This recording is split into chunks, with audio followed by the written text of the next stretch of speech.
السلام علیکم ورحمۃ اللہ وبرکاتہ۔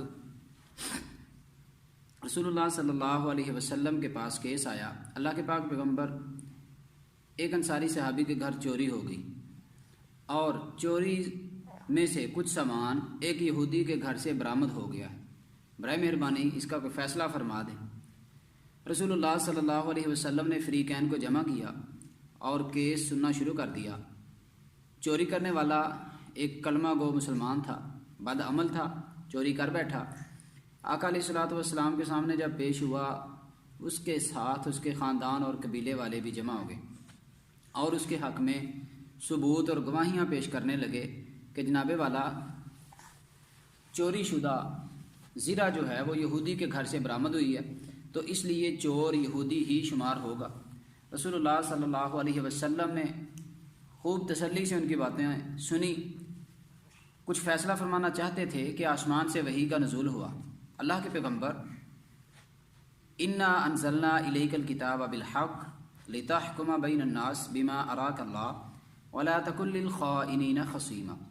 اللہ نے آپ پہ قرآن نازل کیا ہے، جب بھی آپ کوئی فیصلہ کرنا چاہیں تو اس قرآن کے مطابق فیصلہ کیا کریں اور خیانت کرنے والوں کے ساتھ نہ مل جانا۔ جو اپنے حق میں گواہیاں اور جھوٹے بیانات دے رہے ہیں، حقیقت میں وہی چوری کرنے والے ہیں اور وہ جھوٹے ہیں۔ رسول اللہ صلی اللہ علیہ وسلم نے آیات مبارکہ پڑھی اور فیصلہ کلیئر ہو گیا، فیصلہ ہو گیا، چور ثابت ہو گیا۔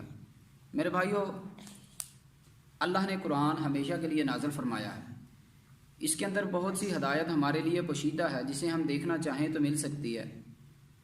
کس طرح جھوٹ بولنے والوں نے پاک پیغمبر صلی اللہ علیہ وسلم کو مطمئن کر لیا تھا۔ اگر وحی کا سلسلہ نہ ہوتا تو معاذ اللہ وہ پاک پیغمبر سے اپنے حق میں فیصلہ دلوا لیتے اور یہودی کو مجرم قرار دے دیا جاتا۔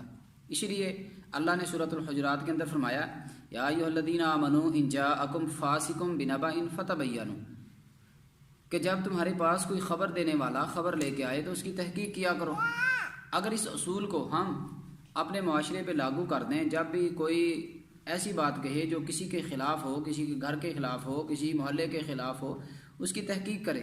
جب کسی نمازی کے خلاف ہو، اس کی تحقیق کریں، اس سے پوچھیں اور اللہ اور اس کے رسول کے فیصلے کے مطابق فیصلے کیا کریں۔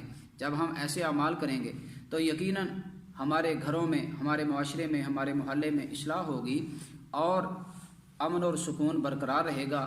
ساتھ ہی ساتھ ایک بات اپنے ذہن میں بٹھا لیں، اللہ نے چغل خوری بہت بڑا گناہ بیان کیا ہے قرآن کے اندر، وَلَا يَغْتَبْ بَعْضُكُمْ بَعْضًا أَيُحِبُّ أَحَدُكُمْ أَن يَأْكُلَ لَحْمَ أَخِيهِ۔ چغلی کرنے والا ایسے ہے جیسے اپنے مردہ بھائی کا گوشت کھاتا ہے۔ تو چغلی کرنے والا تو جو کھا رہا ہے، جسے حرام کی لت لگ جائے وہ نہیں چھوڑتا، لیکن جن کے خلاف چغلی کی جا رہی ہو، جن کے خلاف پلاننگ کی جا رہی ہو، باتیں کی جا رہی ہوں، اگر ان کو کہیں سے معلومات مل جائیں تو محتاط انہیں بھی رہنا چاہیے۔ اللہ پہ توکل کرنے کا حکم قرآن کے اندر موجود ہے، مگر اپنے اونٹ کی ٹانگ باندھ دینے کے بعد توکل کیا جا سکتا ہے۔ اپنے گھروں کی اصلاح کیجیے اور ایسے افراد سے بچ جائیے جو اپنے دل کی تسکین کی خاطر آپ کے گھروں کا سکون برباد کر دیتے ہیں، اور ان کے لیے بھی اللہ کا قرآن ہمیشہ کے لیے موجود ہے۔ ایحب احدکم ان یأکل لحم اخیہ، کیا تم اپنے وقتی فائدے کے لیے اپنے مردہ بھائی کا گوشت کھا جاتے ہو کسی کے گھروں کا سکون خراب کرنے کے لیے؟ رک جائیے، بچ جائیے۔ میں ایک امام مسجد ہوں، بہت سے ساتھی احباب میرے ساتھ آ کے مشورہ کرتے ہیں، بات کرتے ہیں، اعتماد کرتے ہیں۔ بہت سے واقعات ایسے موجود ہیں کہ جب اپنے ہی قریبی، اپنے ہی عزیز و اقارب کسی کے گھر کو خراب کر دیتے ہیں، محض چند منٹ کے لطف کے لیے، مذاق کے لیے، ان کا گھر ہمیشہ کے لیے تباہ و برباد کر دیتے ہیں۔ چغلی کرنے والے اس بات کی فکر کریں کہ دنیا کے اندر بھی وہ اپنے مردہ بھائی کا گوشت کھا رہے ہیں، اور رسول اللہ صلی اللہ علیہ وسلم نے معراج کی رات آسمانوں پہ جب گئے تو دیکھا تھا ایسے افراد کو جو اپنی زبان کی وجہ سے عذاب کے اندر مبتلا تھے۔ اللہ ہمیں اس بیماری سے بچنے کی توفیق عطا فرمائے۔